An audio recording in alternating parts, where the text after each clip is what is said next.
This episode is sponsored by Realtor.com, who wants you to take advantage of your free profile on Realtor.com. By claiming and completing your free profile, adding a photo, and all of the information that puts you head and shoulders above the competition, you're on your way to receiving free leads, helping search engines find you, and staying top of mind with past clients. To learn more about claiming your free profile, go to Realtor.com/profile.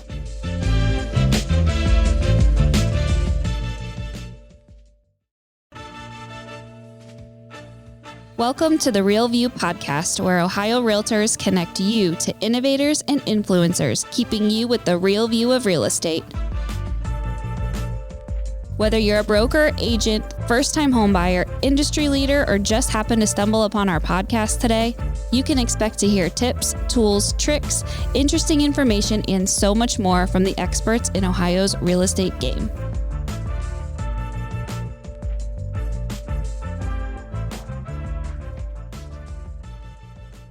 Hi, everyone. Welcome back to the Real View podcast. I am your host, Allison Wiley. Joining me today, welcome back to Michelle Berman-McKell. She is a nationally sought out Instagram content development coach, speaker, owner of Berman Media PD, and creator of the Instagram Power Method program. She's a self-made entrepreneur who has grown her program and coaching services to well over 6 figures in her 8 years in business. She specializes in our real estate and loan officer world, but prides herself on working with all different industries and giving them the tools they need to succeed in this world of Instagram and social media, which is so important, as realtors know. And she joined me on another podcast. I wanted to say it was last year. I'm pretty sure it was this time last year. That's crazy. Yeah.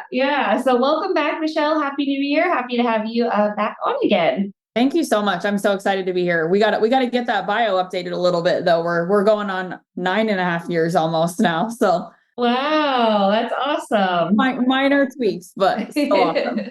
No, congratulations. That's awesome. Well, and on the topic of your bio and a little bit more about what you do and your path that's led you to where you are today, why don't you fill us in a little bit more on your background? I know since it's been a year since we recorded last time, I know we've grown the podcast. So to any of our new listeners, tell us a little bit more about you, your journey, and what's led you to where you are today. Yeah, well, I'll do the fast version. And then if you guys are curious, you can go back and listen to my episode with Allison last year and you'll get more of it. But my name is Michelle Berman-McKell, as you mentioned, Allison, and I've been in the business now going on 10 years, pretty close to, which is absolutely wild to me. But I started off in the Instagram space in early 2014 when Instagram really wasn't that well known. It certainly wasn't a platform that people were using really to generate business the way that we as agents or we as loan officers do now. It was very different. The methodology behind it, the process of what worked and what didn't work, all of that was so different. And it's adapted so much, or sort of grown, if you will, so much since then. But back in 2014, I was really what a lot of people now know as the term influencer, but not in the true sense that people think of, meaning I wasn't getting paid to hold something pretty and just doing nothing, right? What I was doing was I was actually buying and selling Instagram accounts and flipping them like you would buy and sell real estate. So in the process, my job was essentially to take the account, grow it in a way that was actually going to produce ROI for product sales. Meaning, if somebody needed sales based off of a certain 24-hour period, or they needed a certain number of website clicks in 24 hours in order for us to keep getting paid by them, it was my job to make sure that the account was healthy enough and that it was doing what it needed to do to actually make that happen. And in the process, I was building ads, I was writing copy, I was doing everything under the sun to make sure that the account was growing properly. And even more important, it was my job to sniff out crap, right? Meaning fake views, fake likes, fake any of that, because that was so rampant at the time. And it still is, sadly, today. I honestly see so much of it in our space, even right now today. And it's really, really sad that people are still doing that. But the reality is it was my job to sniff it out. And so back then, what I really dove into was human psychology and sales psychology. So I just spent years and years and years studying the two things, reading every possible book that I could even get my hands on. And it was really interesting in that process, because what you really have to think about Instagram as is a platform that's designed to capture attention, but not just any kind of attention, right? We need the right eyeballs. We need the right type of person that's ready to move the needle, whether that's buying a home or whether that's they need a loan or whether that's whatever else you might be doing as far as selling something, right? So we have to meet that individual where they are at in order to help them move towards what we need them to be ready for. And so just studying human psychology and then being able to merge it with sales psychology has been a fascinating ride for me, because ultimately it's about understanding people and understanding what makes people make purchasing decisions. So back in 2014, fast forward to today and 2024, which is insane to say that, right? So much as far as how humans operate on social platforms has changed. And right before I jumped on with you, I was on a call with a gentleman who was like, I got to figure it out because everybody's checking Instagram before they call a loan officer or before they call a real estate agent to hire them. And mine sucks. And it was a fun conversation because he was understanding of it and he knew that that was the problem and he's ready to make that change. But I feel like you and I both can agree that more people need to be ready to make that change. Yeah, I think that's a really good point that you bring up. And I know even in my own buying habits, and I think it's true with the millennial generation as a whole, which is going to be the biggest group of home buyers that are up and coming. And I know we just had the economist on a couple weeks ago, and she talked about, who millennials are as buyers and what they are going to do. And they're going to look online.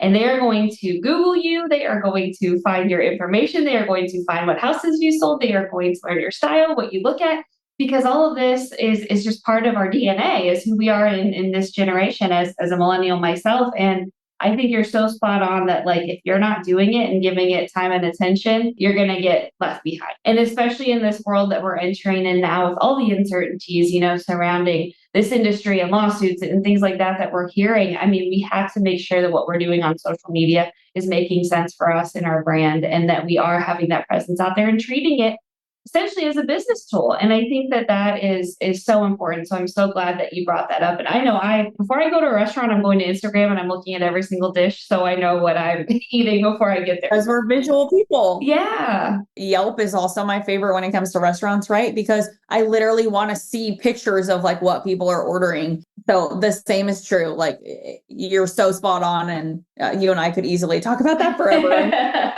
Yeah, no, it really is. So I think we know the importance of it. And, as you mentioned, if you're not doing it, now's the time. We gotta get on this. We gotta give attention to it. So we know that. But today we're going to talk specifically a little bit about our behavior on Instagram and how we're interacting with our followers. So we know we're online. We know we're creating good content for people to follow us and engage with us. But there's a different way to do that. And you talk about passive versus active prospecting. And maybe before we get into exactly the details of that, just give us a little bit about how prospecting works on Instagram and some background and history kind of on the basics of that before we get into the specifics. Great questions, plural, because it's loaded there, right? Which is passive and active prospecting. The first part of that is really even understanding what those two things mean. And as real estate agents, passive prospecting is very common, meaning it is primarily what real estate agents are taught to do, right? Mailers and things that like pop buys and things that you're sort of putting out or dropping out, networking events where you're sort of just at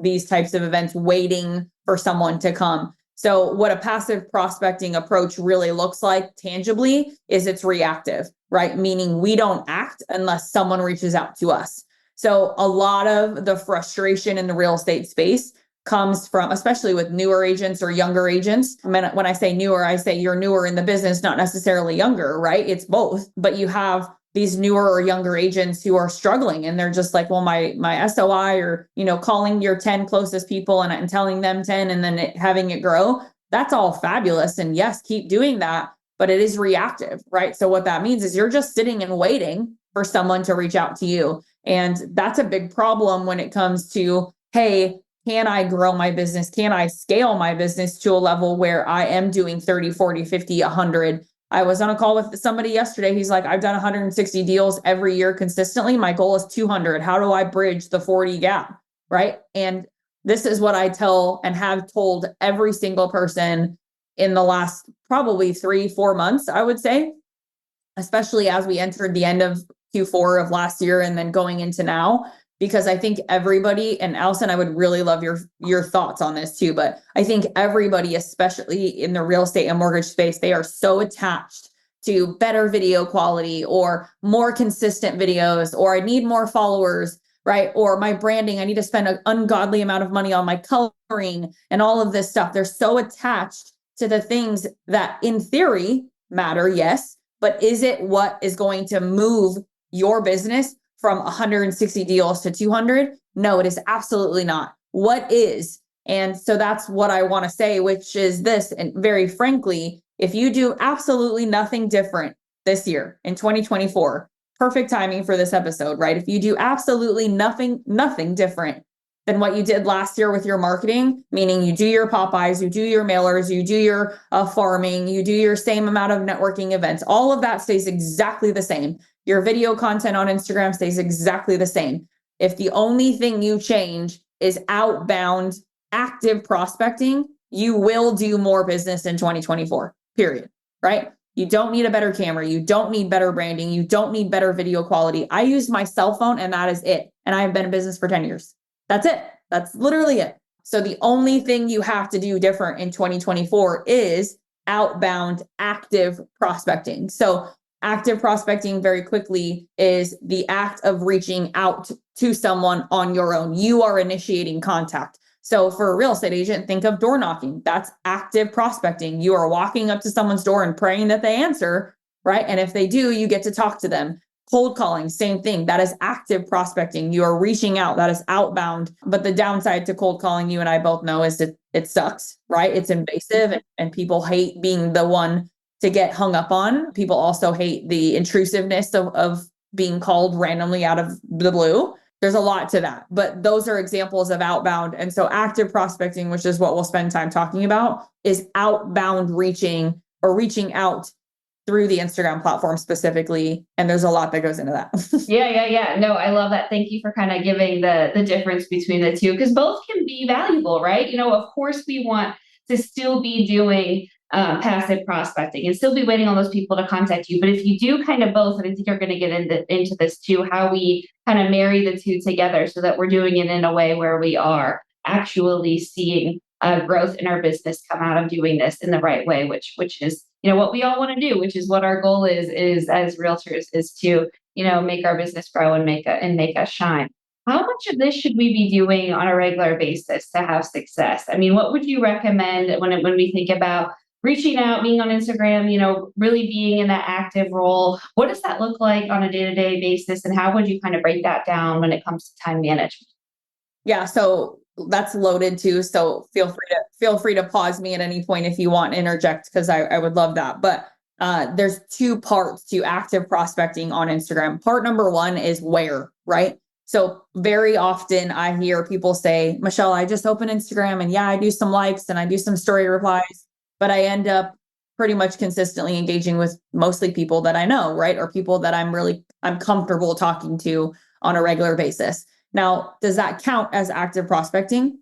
Yeah, right. Technically, you're outbound reaching out to someone to initiate contact with them. But is that what I'm talking about when I say active prospecting to grow your business? No. So first is understanding that outbound or active prospecting on Instagram is creating new relationships every single day, right? Initiating contact with someone that you do not know every single day. So there is structure to that. And the way that I teach this is a 5-day tracker. So Monday through Friday, each of the 5 days of the week, you have a specific category that you're focused on. And one of those days, just for a reference point, because I think that this is relevant, I don't have time to get into all 5 days, but the one day that I do want to talk about specifically is Wednesdays. So I assign Wednesdays to every real estate agent to focus on our CRM and lead gen. Right. So what that means is download the CSV file out of Follow Up Boss or out of Ylopo or whatever the CRM is that you're using, and upload it into this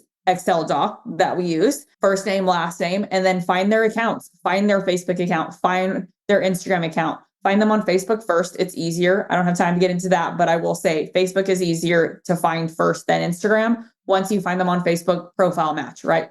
Make sure the profile photos are the same. If they are, then you have the right person on Instagram. So Wednesdays are CRM day plus cold lead gen. So what that means is most agents are purchasing leads, right, in some capacity. whether that's like Zillow, Flex, RedX, YLOP, any of them, right? Like it doesn't matter what organization you're purchasing leads from, Realtor.com, they're all the same concept. Because what happens is normally someone is calling you out of the blue, right? You'll be like, oh, Zillow is calling me. That's a Zillow lead. I need to answer it. So in that, your job is to change your tone of voice and really change the conversation with the lead that you are talking to. And part of the conversation is, hey, before we hang up, I want to make sure that we're connected on Instagram, because if you need to get a hold of me very quickly, that's a great place to get me, right? So you need to be able to add that into your conversation. And then once you do, they start following you on Instagram. So guess what? You put them in the tracker. So you now know that this was a Zillow lead that came to you. You're confirming that you're connected with them, and then you get to communicate with them. And every Wednesday, your job is to go connect with people from your CRM and go connect with the people that are calling you from these lead generation platforms. So you are building an entire day for every week that all you're doing is focusing on digging in or putting your heels in deeper, if you will, to your existing database, which I can tell you right now, Allison, nobody is doing it.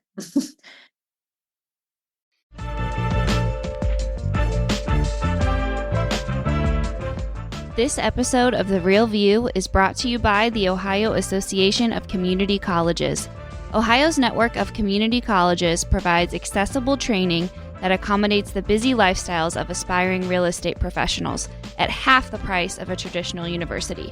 With convenient locations in every part of the state, as well as online options, Ohio's community colleges are your smart choice for pre-licensing education. For more details or to start the journey to a real estate career, visit the education page at ohiorealtors.org and then click on the pre-license course locations.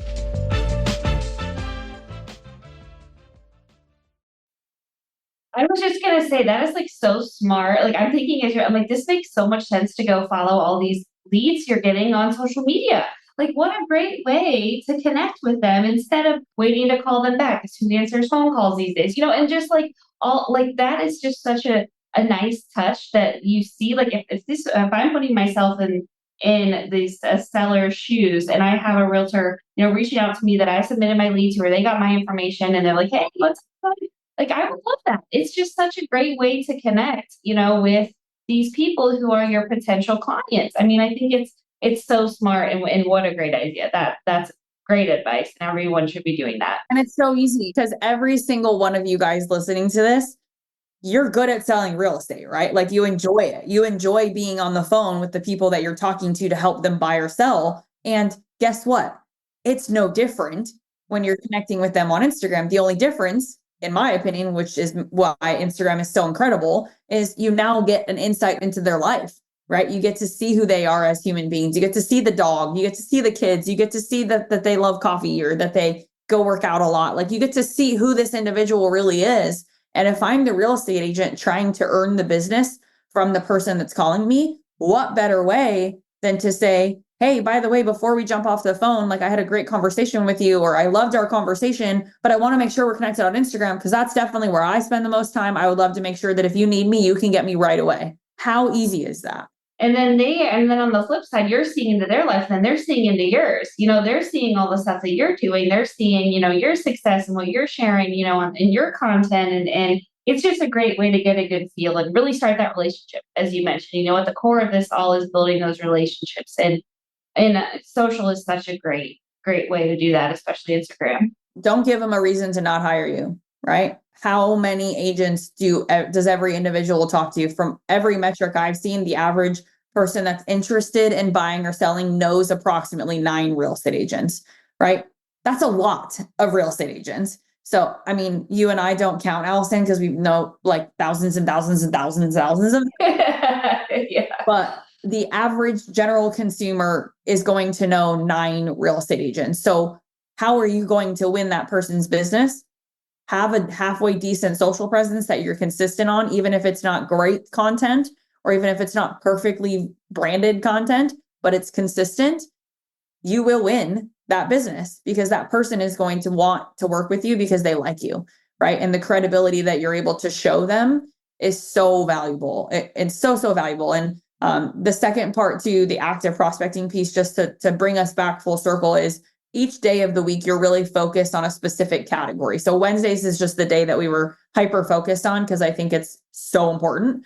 But the other 4 days of the week are, equally as valuable in their own categories.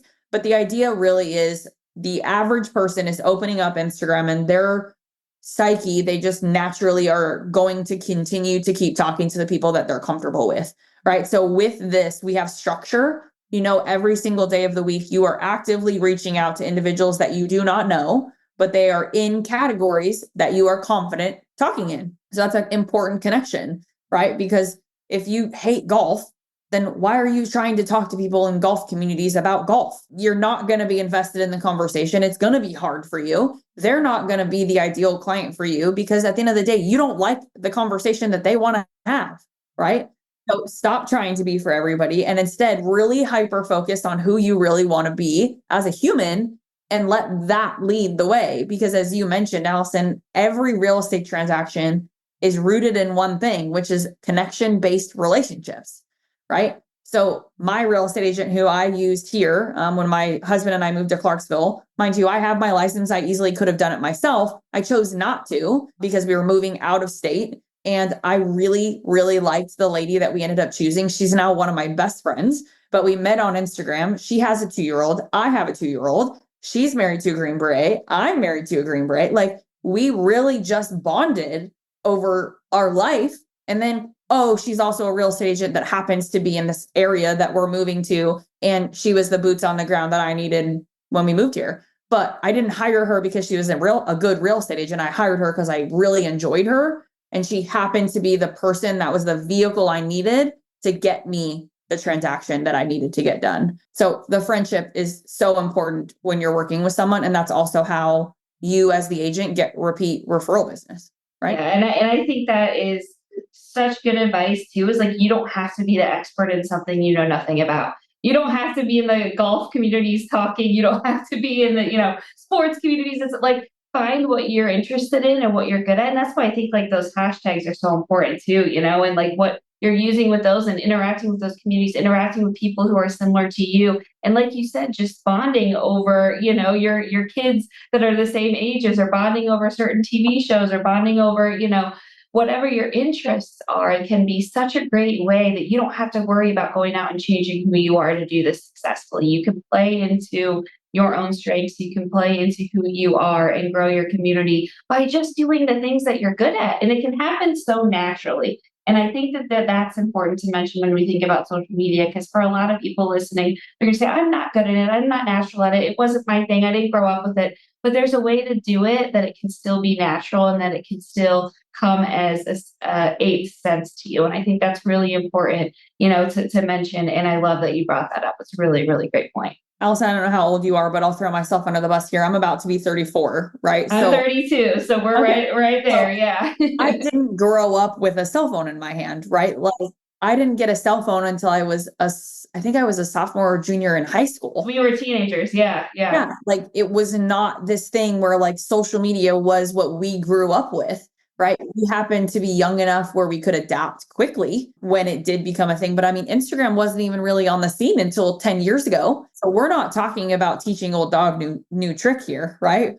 We're talking about just having the same conversations that we have every day, right? And this is a good example of when you're not at home and when you're not at work, where do you go that you could be having conversations with people about real estate? What do you do outside of your life, right? And that doesn't mean you have to be outside of your home. Right. That could mean like for example, I had a client, she told me, she's like, Michelle, I'm really boring, but I really love plants. And I was like, hell yes, this is so fun. She gives a client a plant at every closing. That is a huge thing. She gives them she types up a whole PDF on like how to take care of them. It's like her thing. Well, guess what? There is a humongous plant community on Instagram.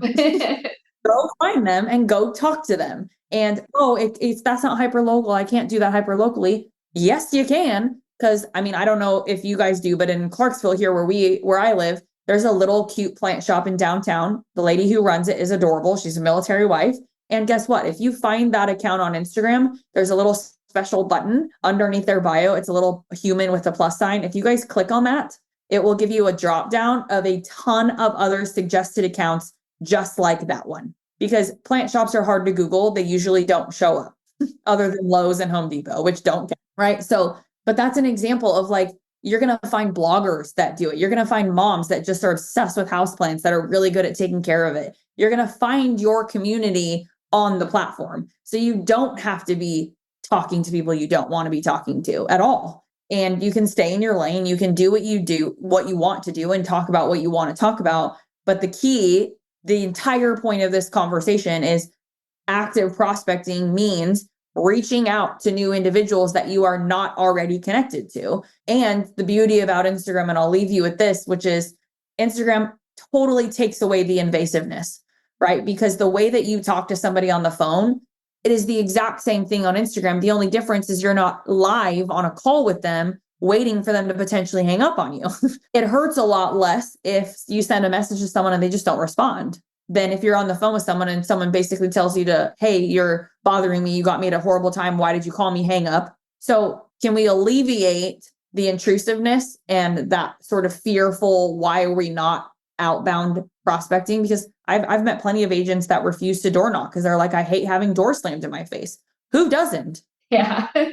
But that's the reality is Instagram takes all of that away and inserts the connection piece. And I kind of laughingly say imagine if you had 3 to 5 bullet points about the person before you went up and door knocked them.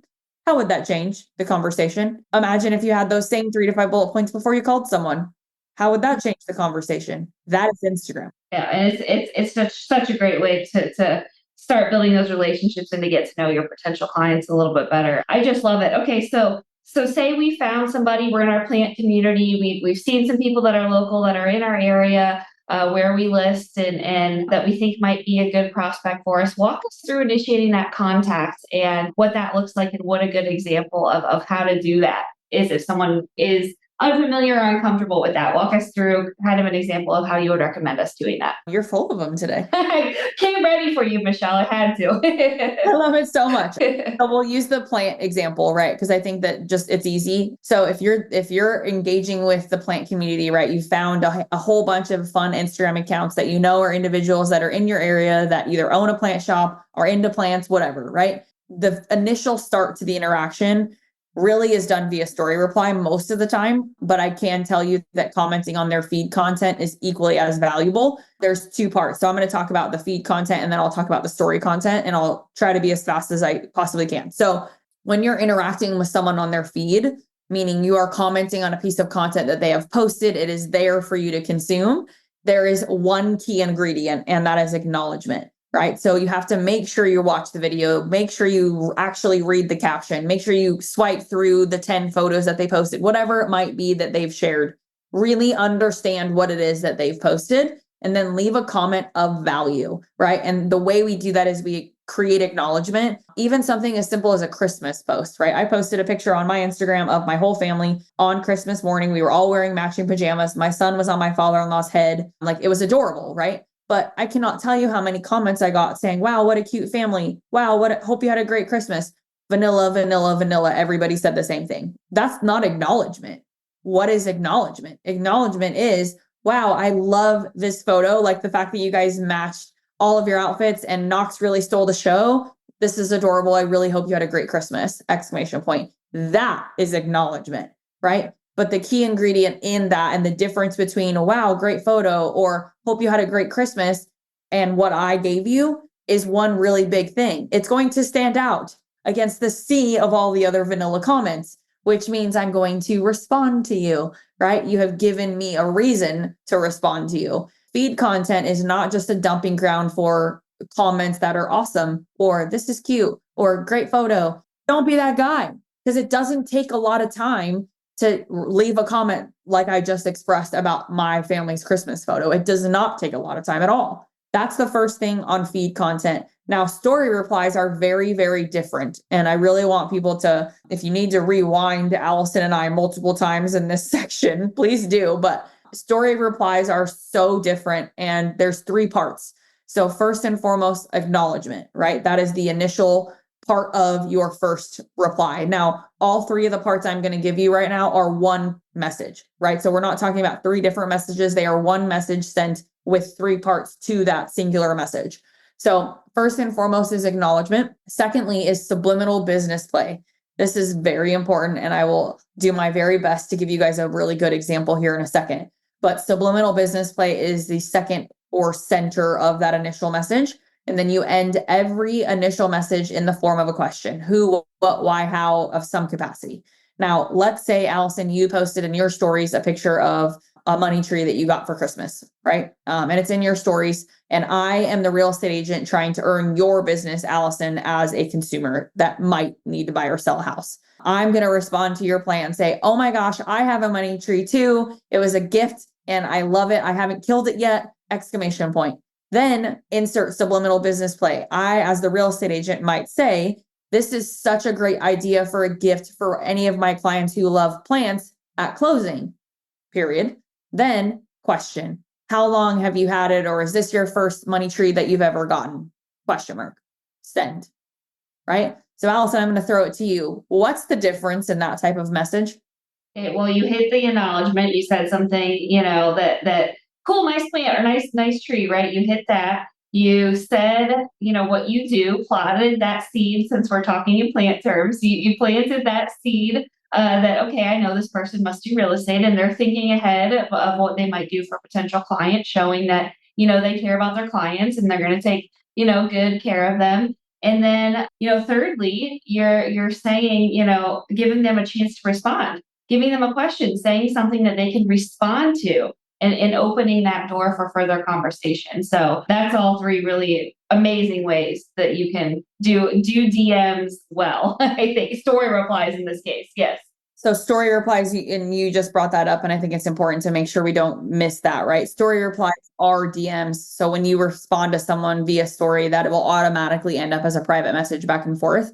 For those of you listening who are newer to Instagram, I don't want to confuse you guys with the verbiage that Allison and I are using, but it is important to understand the power behind that message and that type of message. So there's really, again, there's actually three parts to it, but we'll try to condense it. But the three big reasons for why a message like that is so much more powerful. Number one, you're going to get more responses without question, right? Because you ended it in the form of a question. So you're way more likely to actually get someone that's even interested in responding to you. That's number one. Number two, you're more likely to be able to continue the conversation past the initial message if they respond with their own question, which most of them will, because you've initiated contact with questions. So they're most likely going to ask you one back. Very common. And the beauty of that is the average real estate transaction takes 7 to 10 touch points to convert, right? Which means we have to work through those 7 to 10 touch points via DM,